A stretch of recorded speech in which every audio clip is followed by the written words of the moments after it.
మధురంగా ఉన్నవి.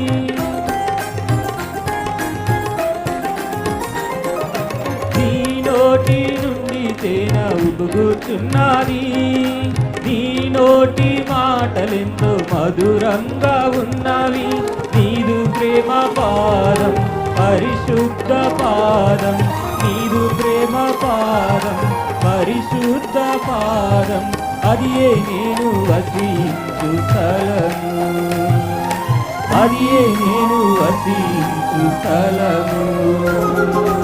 ఆకర్షించే ప్రియుడా, అందమైన దైవమా, పరిపూర్ణమైన వాడా. ఆకర్షించే ప్రియుడా, అందమైన దైవమా, పరిపూర్ణ